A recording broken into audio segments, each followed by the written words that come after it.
In the 19th century, America was strongly divided over the issue of slavery. The northern states had banned the cruel institution, while the southern states depended on its profits for economic success. Both sides used printed materials to spread their messages and gain support. Supporters of abolition urged the notion of humanity, pleading for African Americans to be recognized as men instead of property. Then, as the abolitionist movement grew, many women who felt passionately about the cause began to recognize how their own liberties were restricted as well. At the time, women could not vote, own property, or participate in politics. They were expected to remain silent and submissive while the men worked and made the important decisions. But many women had much more to say.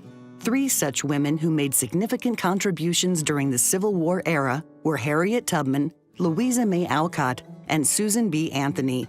These independently spirited females fought in their own ways, proving that their words and capabilities indeed had merit.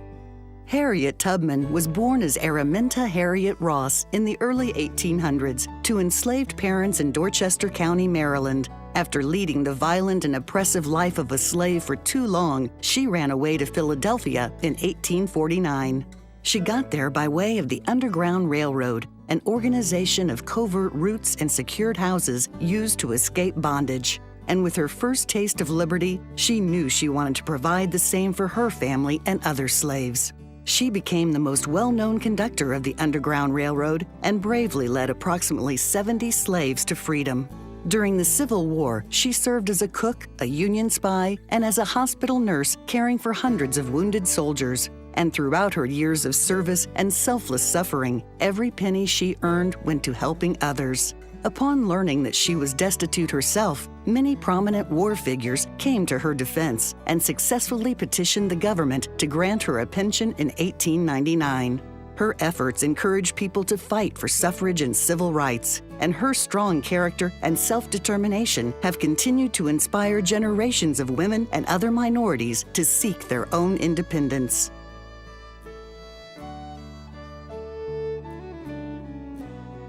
Louisa May Alcott was born in 1832 in Germantown, Pennsylvania. Her family was friends with transcendental writers such as Henry David Thoreau and Ralph Waldo Emerson. She informally studied with them in her early life and began publishing her own poems, short stories, and other works under pen names when she was 19. Writing was more of a hobby than a career dream until the Civil War changed the course of her life. One of the biggest ways women helped during the war was to take nursing roles at the hospitals that housed wounded soldiers.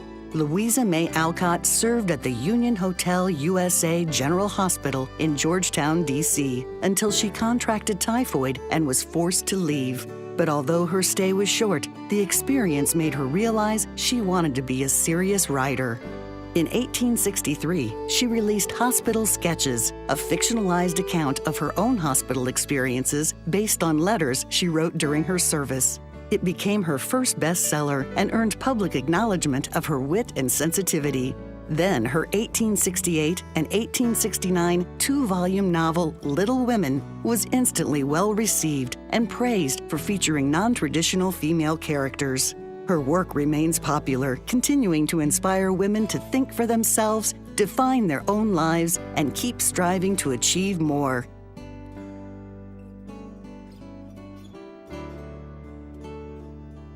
Susan B. Anthony was one of the most important social activists in American history.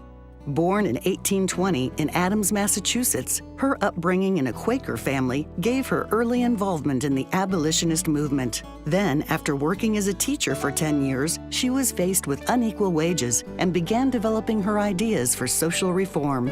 With Elizabeth Cady Stanton, she worked diligently throughout the last half of the 19th century to bring awareness to the inequalities suffered by African Americans and women.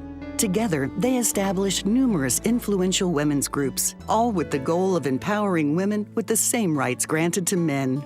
In 1872, Susan B. Anthony registered and voted in Rochester, New York. She was fined $100, which she never paid. Instead, she petitioned Congress to remit the fine, requesting that her conviction be recognized as unjust. She spoke to any audience she could find, gathering women in large groups to urge the importance of the growing movement toward women's suffrage and other rights. She felt so passionately that women should have the same liberties as men that she felt failure was impossible if they stuck together and insisted upon change. As a result of her public speaking, political organization, and petitioning, she helped expand the public sphere for women in America. And even though she passed away before women's suffrage was granted, her leadership paved the way to the end result, and women continue to fight for feminism in her name. Her efforts continue to inspire women everywhere to fight for and insist upon equality.